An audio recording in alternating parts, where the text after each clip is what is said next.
Galatians 6:17 inasema, kuanzia sasa mtu yote asinitaabishe, kwa kuwa mwilini mwangu nimebeba chapa za Kristo.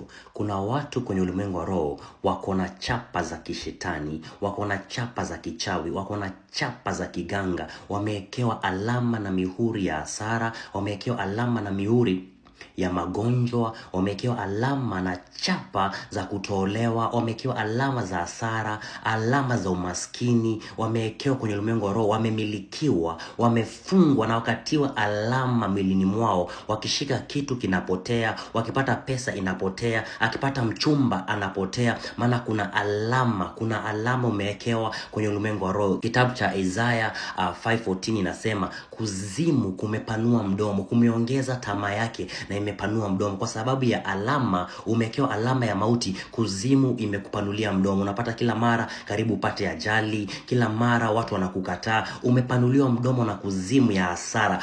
Ukifungua biashara inaanguka, ukijaribu kuolewa watu wanakukataa, miaka inasonga, unashindwa, wewe ni mrembo, wewe uko na kila kigezo cha kutaka kuolewa, lakini wanaume wanakuogopa, ama wewe ni mwanaume wasichana wanakuogopa, ama umewekewa roho ya kupenda watu wa jinsia tofauti, umemilikiwa kwenye ulimwengu wa roho. Sasa yale mauti na yale hasara yamekupanulia mdomo, kuzimu na kifo na mauti yamekupanulia mdomo. Ukipata biashara, ukipata pesa, unaipeleka kwa pombe. Sasa unafuta alama za giza, unasema anachukua mamlaka kwa damu ya mwanakondoo katika jina la Yesu Kristo. Nafuta kila alama chapa niliyowekewa ya giza, nafuta kila alama ya umaskini, kila alama ya magonjwa, kila alama ya kutolewa, naifuta kwa damu ya mwanakondoo, maana imeandikwa, mimi mwilini mwangu nimebeba chapa za Yesu Kristo. Kila alama na chapa ambayo siyo damu ya mwanakondoo kwenye mwili wangu, nafuta kila alama ya giza, nafuta kila alama ya magonjwa, nafuta hizo chapa za kushindwa, nafuta hizo chapa za kupata na kupoteza, nazifuta hizo chapa za kunizuia nisisonge kwenye hatima yangu, nafuta hizo chapa za kunizuia nisimiliki magari, nisimiliki mashamba, nazifuta kwa damu ya mwanakondoo. Alafu kifuta, unaweka chapa za damu ya Yesu Kristo, una replace hizo chapa mbaya, unaziayusha, unaweka